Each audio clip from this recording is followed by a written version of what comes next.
Hello everyone, I hope all of you are doing good. I am Nusrat Afzal और आज के video में हम बात करेंगे related to TikTok being on the blockchain और ब्लॉकचेन पे आने से इसके ऊपर क्या इम्पैक्ट आएंगे, और उसके साथ साथ आज हम बात करेंगे रिलेटेड टू आवे टोकन। उसने मार्केट में रिसेंटली एक न्यूज़ आई है रिलेटेड टू इट, उसकी प्राइस में क्या चेंजेस आएंगे उसके बारे में थोड़ी सी बात करेंगे। और आज हम बात करेंगे कि कौन से जो डेमोग्राफिक्स हैं, यानी कौन सा एज ग्रुप है जो कि टिकटॉक को यूज़ करता है, और उसके यूजेज के बाद हम क्या देख सकते हैं कि क्या ब्लॉकचेन पे ऑन चेन जो एप्लीकेशंस होती हैं या जो डैप्स हो सकती हैं या जो सिंपल एप्लीकेशंस हो सकती हैं, क्या उनका आना would be fruitful for the crypto और not. So let's walk in, but before I walk in video को एंड तक ज़रूर देखें। Leave a like, leave a subscribe button and hit भी कर दीजिएगा on subscribe button, and you can drop your thoughts in the comment section. तो let's walk in. So अब बात कर लेते हैं why TikTok is going to be on chain. So first of all we know that TikTok is the only platform in the US जिसके बारे में काफ़ी ज़्यादा नेगेटिविटी है in the US in regulations, क्योंकि they think that US people think that from security point of view, for security reasons it is not a reliable platform, क्योंकि US को लगता है कि it's a Chinese company, so they are basically stealing the users data from them, जो कि actually उनकी security और privacy के कंसर्न्स को रेज़ करता है। So keeping that in mind, जब प्रो क्रिप्टोस्फेयर बनता जा रहा है इन द यूएस, तो उसके बाद जो रेडिट के फाउंडर हैं एलेक्सिस ओहानियान, उन्होंने जो है ये पब्लिश किया है, उन्होंने ये न्यूज़ ब्रेक की है on the Twitter that he is thinking to basically buy US TikTok and bring it on chain, यानी कि वो बेसिकली गवर्नमेंट की रेगुलेशन से बिल्कुल हट के एक ऑन चेन ऐप क्रिएट हो सकती है। इसका इम्पैक्ट क्या होगा, लेकिन उससे पहले आप देख लें कि what is his stance on the Twitter.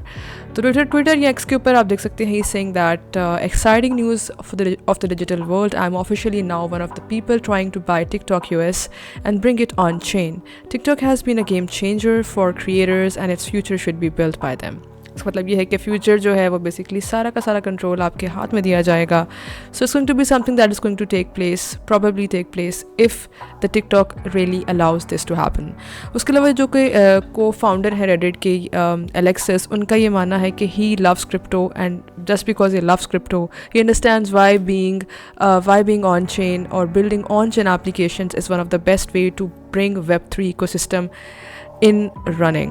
What we want to dig into it is that कि what the hell would be on chain TikTok, मतलब ये एक्चुअली काम कैसे करेगा। सो सी, यूज़र्स जो है बेसिकली अपना डाटा ओन करते हैं, that is a tenet of decentralisation, and जो क्रिएटर्स हैं वो एक्चुअली उनकी ऑडियंस है, तो which we know that is actually how the whole ecosystem of content or entertainment industry really works। अब इसमें बात ये है कि whenever you have your own data, so nobody can put a censorship on it, which means that you are also owning your data, plus you are actually not able to bring up or remove the data or bring it to some third party servers or companies that are controlling your data, because they are putting the guidelines over there। So अगर guidelines ही remove हो जाती हैं, so you are the sole owner of it and nobody can take it away from you। So let's see how it's gonna work। but अब हम बात कर लेते हैं कि इसके जो overall user या follower base है वो कैसे काम करेगी। So we know that कि अब जितनी भी generation Gen Z है वो एक्चुअली फेसबुक यूज़ नहीं करती है। So we are also understanding they are not even present on Instagram, उनके जो नंबर्स हैं वहाँ से भी dwindle कर रहे हैं। So they are actually more present on TikTok. So seeing that trend, that age group, the founder of Reddit or the co-founder of this platform is thinking to actually create the digitalized or on-chain version of TikTok, so that everybody is actually on another platform, on another level now। अब हम जैसे जानते हैं कि the moment you sign up on Instagram and you create a thread account, आपका वही handle automatically use हो जाता है on the thread platform. In the same way अगर आप रेडिट के यूज़र या आप टिकटॉक यूज़र हैं तो आपका ऑन चेन डाटा भी इस तरह से बन जाता है। इसका मतलब ये है कि once any company creates their domain, वो गूगल, एप्पल या जो है आउटलुक और जीमेल की सर्विसेज को यूटिलाइज़ कर सकती हैं। इसका मतलब ये है कि वो सेम नेम मल्टीपल या किसी भी कंपनी के मल्टीपल प्रोडक्ट्स के ऊपर यूज़ होता है। तो इसका मतलब ये है कि इससे कम्प्लीटली एक डिफरेंट इंडस्ट्री जो है वो खड़ी हो सकती है, जो कि जिसका स्टार्ट हम यहाँ से देख सकते हैं। अगेन मार्क ज़करबर्ग को इस प्रोजेक्ट में आने के लिए ज़्यादा इंटरेस्टेड नहीं होना चाहिए, और क्योंकि जो ज़्यादा डेमोग्राफिक्स हैं या जो ज़्यादा बज़ है वो अराउंड इंस्टाग्राम की जगह ऑन टिकटॉक है, तो दैट इज़ वाई अब जो है टिकटॉक को बेसिकली कैप्चर किया जाएगा इन अ सेंस कि वहाँ पे एक पूरी की पूरी ऑडियंस को उधर से सर्व किया जाए। उसके अलावा जो है हम सोशल हैंडल डोमेन्स की एक न्यू इंडस्ट्री को देखेंगे। मतलब ये कि आप सोशल हैंडल्स जो कि एक ही सिमिलर नेम के एक मल्टीपल प्लेटफॉर्म्स पे आप यूज़ कर सकते हैं। You will be the sole owner of it. For example अगर आपका नाम जैसे let's say it's my name with Nusrat, so I am gonna use that at Nusrat on many of the platforms, और आपको मेरे वही हैंडल्स कहीं बहुत से platform just like let's say Reddit पे नज़र आएगा, यूट्यूब पे नज़र आ सकता है, एंड मल्टीपल वेज में आप वो प्लेटफॉर्म को ऑन चेन देखेंगे। सो इसका मतलब है कि एक वेब 2 इकोसिस्टम की जगह वेब 3 इकोसिस्टम जो है वो उसका स्टार्ट होने जा रहा है, क्योंकि जितने भी ऑन चेन यूज़र्स थे जो कि टिकटॉक पे थे वो बेसिकली अब अपनी सारी फॉलोअर्स बेस जो है वो ऑन चेन लेकर आएंगे, क्योंकि FB और इंस्टाग्राम जो है उसकी जो यूज़र बेस है वो थोड़ी श्रिंक करती जा रही है in terms of generation Z या जेन Z नंबर्स। उसके अलावा अगर हम थोड़ा सा की टेक अवे देखें तो हमारे पास जो है अब इस सारी डिस्कशन के बाद ये की टेक अवे आता है कि जो रेडिट है वो एक्चुअली अपनी यूज़र बेस को जो है वो मिक्स कर देगा विद टिकटॉक, और वहाँ से आपको एक नई जनरेशन या एक नया स्टार्ट देखने को मिल सकता है वेब 3 प्लेटफॉर्म्स का। और यूज़र्स जो है वो बहुत ही सिंपलिस्टिक मेथड्स के साथ अपनी आइडेंटिटीज़ को इन ऑन चेन डैप्स पे जो है वो ट्रांसफ़र कर लेंगे विदाउट मच प्रोसेसेस। आपको थर्ड पार्टी सिस्टम्स को यूज़ नहीं करना पड़ेगा। आप at the rate of systems को यूज़ करके आराम से अपने जितनी भी एप्लीकेशंस हैं डिफरेंट ऑन चेन एप्लीकेशंस को यूज़ करेंगे जो कि ब्लॉकचेन पे क्रिएटेड होंगे, जिस तरह के अब टिकटॉक को जो है वो क्रिएट करने की तरफ सोचा जा रहा है। अब थोड़ी बात कर लेते हैं रिलेटेड टू टोकन आवे, और आवे ने जो है वो एक्चुअली बायबैक स्टार्ट हो चुके हैं। बायबैक क्या है, मैंने अपनी 1-2 वीडियो पहले भी आपसे बात की थी कि व्हाट इज़ बायबैक, क्यों टोकन्स बायबैक करते हैं। आप मेरी मेकरडॉ वाली वीडियो को ज़रूर देख लीजिएगा। I have created a full informative video about what are buybacks and why they are good for the tokens. So actually होने ये जा रहा है कि जो आवे है उसने 94% रिटर्न्स, 94% जो है उसके रिटर्न्स देखने को मिले हैं। BTC के जो है थोड़ी सी रिकवरी के बाद हमें 51% रिटर्न्स देखने को मिले हैं, जबकि सोलाना के हमें सिर्फ 2% पॉजिटिव रिटर्न्स देखने को मिले हैं। इम्प्रूवमेंट देखने को मिली है प्राइस में, और इथेरियम जो है वो -15% पे इस टाइम खड़ा है।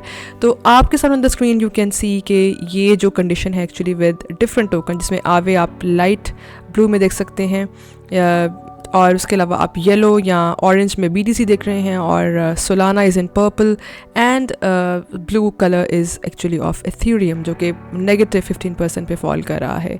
तो इस सारी कंडीशन में अगर हम देखें तो जो आवे है it has wiped the flow with the measures, और उसके अलावा चार्ट्स के अंदर भी उसने 28% जो है आवे ने रिटर्न्स दिखाए इन द लास्ट 24 आवर्स।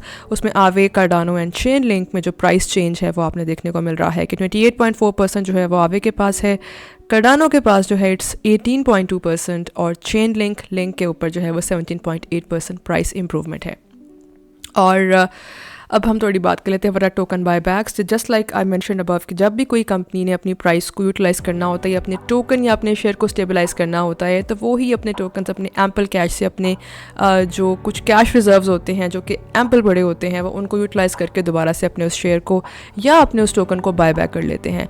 कुछ कंपनीज तो थोड़ा सा ज़्यादा आगे चली जाती हैं, वो अपने उन टोकन्स को बर्न भी कर देती हैं। इसको हम बाय एंड बर्न कहते हैं, because Jupiter recently did that.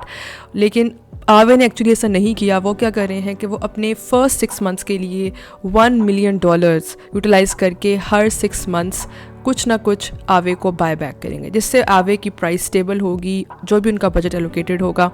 उसके बाद जो है वो उसको स्टेकिंग रिवॉर्ड्स पे लगा रहे हैं, यानी कि जो भी वो बाय बैक करेंगे उसको वो स्टेक करेंगे एंड उसके बाद जो है उनको रिवॉर्ड जनरेट होंगे। उसके अलावा वो जो रिवॉर्ड जनरेट होंगे ये एक्चुअली एक तरह के पूल होंगे, फंड्स होंगे आवे के, जो कि यूज़ किए जाएंगे इन ट्रेडिंग। और उसके अलावा रेवेन्यू शेयर जो है वो जनरेट होगा, जिसका मतलब है कि Aave generates a whole bunch of fee revenue, वो भी बढ़ चुका है, जिसमें $25 to $90 मिलियन पर मंथ उन्होंने जो है वो अपना रेवेन्यू शेयर इंक्रीज़ किया है। आपके सामने on the screen you can see कि आवे जो है एक्चुअली ग्रीन नंबर्स में है, तो ये सारे जो है आवे की जो है वो रेवेन्यू फ़ीस है। अगर हम थोड़ी सी बात कर लें आवे डाओ ट्रेडी की, तो आवे डाओ ट्रेडी जो है वो भी डेवलपमेंट फ़ेज़ में है और शायद ये कुछ अरसे में ये भी लॉन्च हो सकती है। उसके अलावा जो आवे के होल्डर्स हैं उनको भी जो है वो बेनिफिट देने का सोचा जा रहा है। मतलब ये कि जिन्होंने आवे को होल्ड किया हुआ था उनको भी जो है वो बाय बैक करने के बाद 4 मिलियन पर मंथ के मुताबिक नेक्स्ट 6 मंथ से जो परचेजिंग होगी उसके रिटर्न में, अगर आपने भी आवे होल्ड किया हुआ है और आप उसको स्टेक कर लेते हैं तो वो रिवॉर्ड्स आपको भी दिए जाएंगे। जिसका मतलब ये है कि हम आवे इकोसिस्टम को बहुत अच्छे तरीके से ग्रो करने को जो है वो देख सकते हैं। इसके लिए जो है मैंने काफ़ी अपनी पिछली वीडियोस में बात की थी कि जब भी कोई company buy back strategy apply करती है तो आपको ये न्यूज़ ब्रेक करने से पहले ही मार्केट में एंटर होना पड़ता है। उसके लिए आपको देखना पड़ता है कि वो प्रोडक्ट जो है वो प्रोडक्ट मार्केट फिट में पूरा उठता है कि नहीं उठता। मतलब ये कि क्या उस प्रोडक्ट या क्या उस टोकन या उस प्रोजेक्ट के पीछे जो है पूरी एक गुड इकोसिस्टम मौजूद है या नहीं है। और अगर उसका इकोसिस्टम अच्छा है तो इट मीन्स कि उसका जो प्रोडक्ट मार्केट फिट है दैट इज़ बेस्ट। जिस तरह कि हम जानते हैं कि we know about big corporations like Google, we know about Apple, we know about Microsoft. इनके जो प्रोजेक्ट्स हैं ये they are actually very much in demand, they are always in demand, और ये अपनी सप्लाई एंड डिमांड हमेशा से जो है हाई रखते हैं। तो जिन कंपनीज़ की प्रोजेक्ट में सप्लाई एंड डिमांड हमेशा हाई होती है और वो ईयरली बेसिस पे हाई रहती है, वो प्रोजेक्ट्स का कि जो प्रोडक्ट मार्केट फिट है यानी PMF है वो हमेशा से स्ट्रॉन्ग एंड पॉजिटिव रहता है। दैट इज़ वाई अगर वो बाय बैक करना शुरू करती हैं यानी अपने ही शेयर्स या अपने ही टोकन्स को बाय बैक करती हैं तो you should enter into those tokens into those projects before they break this news, ताकि आपके रिटर्न्स एंड अर्निंग्स हमेशा से पॉजिटिव रहें इवन जब मार्केट नेगेटिव हो या मार्केट बेरिश हो। तो that is all about Aave and अगर आपने ऑलरेडी बाई किया है तो I think you should be actually happy now because that's gonna give you nice returns. But in case you haven't you need to start exploring those projects जिनके fundamentals बहुत अच्छे हों, जिनका PMF बहुत अच्छा हो और जो आपको काफ़ी अच्छे और नाइस रिटर्न दे सकें। So that is it for today's video. I hope you like it and if you have any suggestion in your mind you can just drop them in the comment section. Video को अंत तक ज़रूर देखा करें because I put a lot of efforts. If you watch the video till now do not forget to subscribe, leave a like और इस video को अपने उन फ्रेंड्स से ज़रूर शेयर कर दें जो कि क्रिप्टो करेंसी में इंटरेस्टेड हैं और जो काफ़ी ज़्यादा इन्वेस्टमेंट्स कर रहे हैं, so that they do not find or do not basically flow their funds into the projects that are not giving good returns. So I hope you like it. Leave a like, leave a subscribe. Have a good one.